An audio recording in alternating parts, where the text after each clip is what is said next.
If you want to run faster at a lower heart rate, the answer isn't pushing harder, it's actually running easier. Every time I start a new training cycle, which is usually building towards a marathon or an ultra marathon, I do the same thing. For the first 4 to 6 weeks, I run easier than I want to. No speed workouts, no forcing pace, just consistent, easy running. And the same thing starts to happen every single time. At first, I notice small changes. My heart rate is a little lower at the same pace. Or I'm running my usual route just a little faster without trying.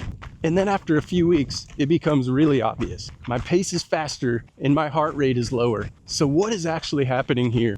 Easy running builds more capillaries. These are tiny blood vessels that deliver oxygen to your muscles. And more capillaries mean your muscles get oxygen more easily. It also builds mitochondria, which are the parts of the cells that actually produce energy. So over time, the body gets better at using oxygen to create energy. And when that happens, the same pace starts to feel easier and heart rate stays lower. But for that to happen, you have to actually run easy. And honestly, that's where most runners get it wrong. They run their easy runs too hard.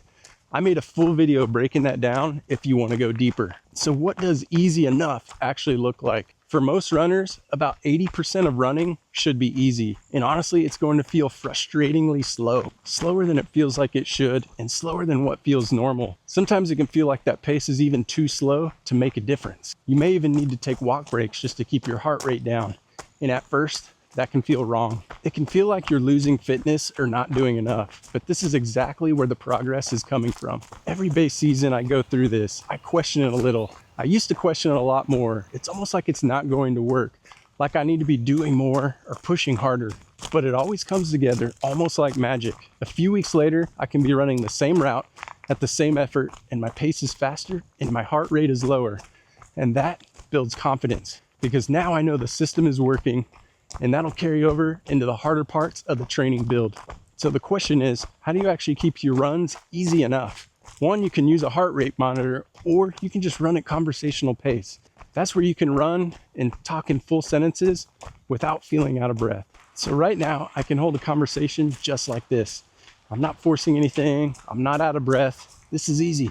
And over time, you can get better at this just by feel.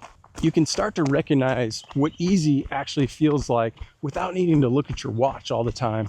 And something else to keep in mind is what feels easy can change day to day. Things like heat, humidity, altitude, or even sleep can affect all of it. Some days, the same effort just feels harder, and that's normal. Once you have that foundation in place, things like improving running form and adding a few strides at the end of easy runs can help take it a step further. If you want more info on that, I have a running form video that you can check out. And if you're into practical, sustainable training, then hit that subscribe button. It's not about forcing your pace. It's about giving your body the time to adapt and letting things come together. And I still go through this every time I start a new training cycle. It feels slow at first, sometimes even too slow. And then a few weeks later, it starts to show up. The pace gets faster, the effort stays the same, and that's when you know it's working. So thanks for coming along. I'll see y'all on the next trail.